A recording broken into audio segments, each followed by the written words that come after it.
The calm before the fire began at 4:15 a.m. on September 22, 2025, on the northern outskirts of Kupiansk, barely 12 kilometers from the Russian border. Night should have been only the hush of autumn leaves, but instead it shuddered with the guttural roar of engines as a spearhead of 15 Russian tanks, 3 infantry fighting vehicles, and 2 Mi-28 attack helicopters rolled forward, while roughly 300 soldiers marched behind them, confident they would sever Ukraine's lifelines within hours. For 3 nights, Moscow had already pounded the frontier. More than 400 artillery rounds reduced the countryside to rubble, ripped roofs from classrooms, and left 2 farming hamlets, nearly 2,300 residents, without power or clean water. Rescue crews logged 27 wounded and 9 dead, most elderly and unable to flee. The strikes were surgical. A single precision blow consumed a warehouse and 42 tons of U.S. aid, the medical kits, rations and fuel that could have kept frontline brigades alive for weeks, sending up a black plume and a message that was impossible to misread. Starve the defenders, terrorize civilians, carve a corridor for a cross-border push. Panic spread faster than fire. Families huddled in cellars listening to distant artillery, elders whispering that this felt darker than the worst days, while scouts and satellites fed Kiev's command with grainy thermals, showing the armored column massing like a red stain on a map. The stakes were clean and terrible on the screens. If that column punched through, supply routes sustaining more than 45,000 frontline soldiers could be severed inside 36 hours. Internal forecasts warned of as many as 5,000 civilian deaths in the first week of a full assault, and tens of thousands displaced. Intercepted communications spoke not of accidents, but of deliberate choke points and strikes on evacuation routes, evidence of intent, not collateral damage. Inside the Situation Room, the debate was a single brutal axis: act now and risk international escalation, or wait and watch villages burn. Washington's dilemma sharpened through the night until, by dawn on September 23rd at 5:30 a.m., the choice was made. Limited but decisive intervention authorized to blunt Moscow's spearhead before it could shatter the lifeline. The order deployed 20 U.S. M1 Abrams main battle tanks to match and exceed the Russian armor, 5 M270 MLRS and 3 HIMARS launchers, ready with M30A1 warheads capable of turning a kill zone into a storm of tungsten, and roughly 750 Navy SEALs greenlit for forward operations, to secure convoys, shield flanks, and hold ground until the armored fist struck iron. Each SEAL carried the modern toolbox of war: M4A1 carbines, MK48 light machine guns, M110 sniper rifles, and M320 grenade launchers, while swarms of reconnaissance and kamikaze drones and long-range rocket fires rearranged the calculus. Planners ran simulations over brittle coffee and blue-lit maps. Act within 36 hours and the supply lines could be held, and the predicted humanitarian catastrophe substantially blunted. Delay even a day and those same models showed costs multiplying. "This is not an invasion force," a general said bluntly in Pentagon briefings. "It's a shield." Defensive by design, the aim was survival, not escalation. Build a wall of steel, precision, and elite troops around the convoys and the villages, and buy time for civilians to breathe. As armored columns and special operations quietly moved into position and fire began again on Kupiansk, the scene was set for a confrontation that would test intelligence, resolve, and the limits of restraint. Your voice matters. Like the video, subscribe to the channel, and share this so others can see what's really unfolding.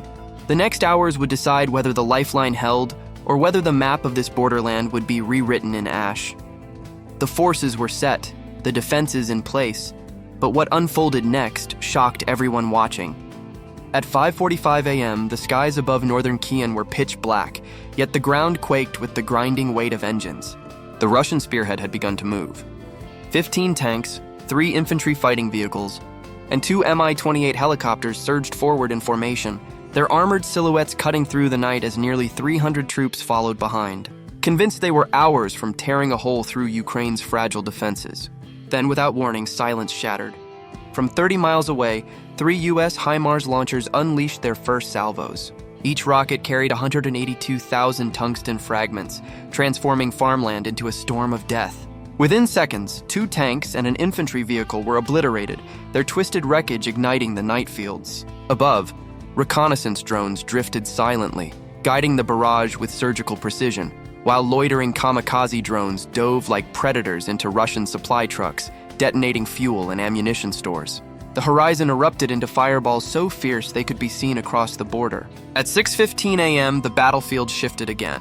20 American M1A2 Abrams tanks thundered into the fray, their 1,500 horsepower engines roaring like beasts as they slammed into the Russian line. Depleted uranium shells punched through steel at over 5,000 feet per second, shredding 3 more tanks in the opening exchange.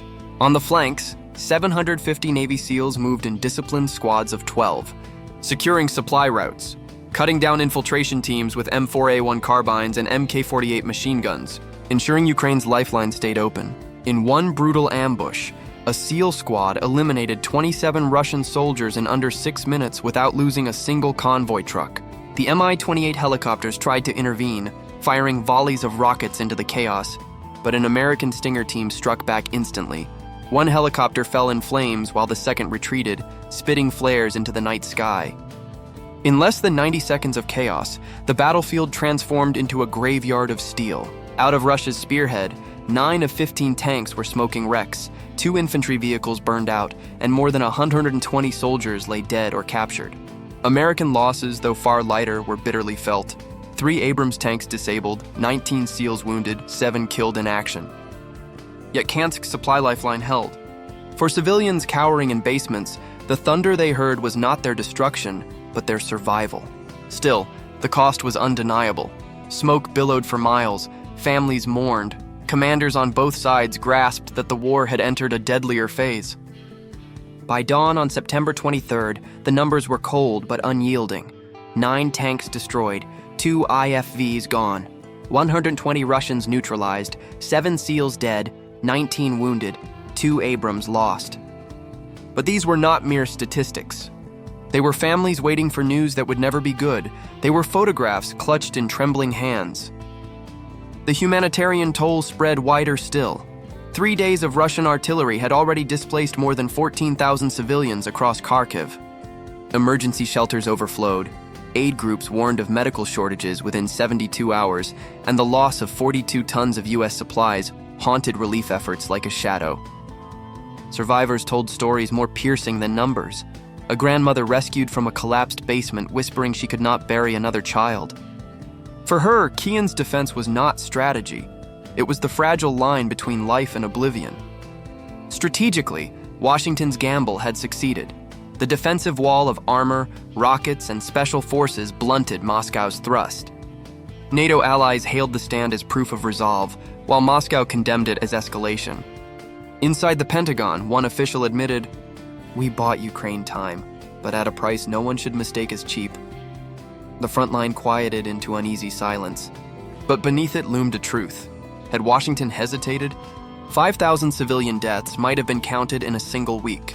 Instead, Kupiansk endured, bloodied, battered, but unbroken. Yet this was no end.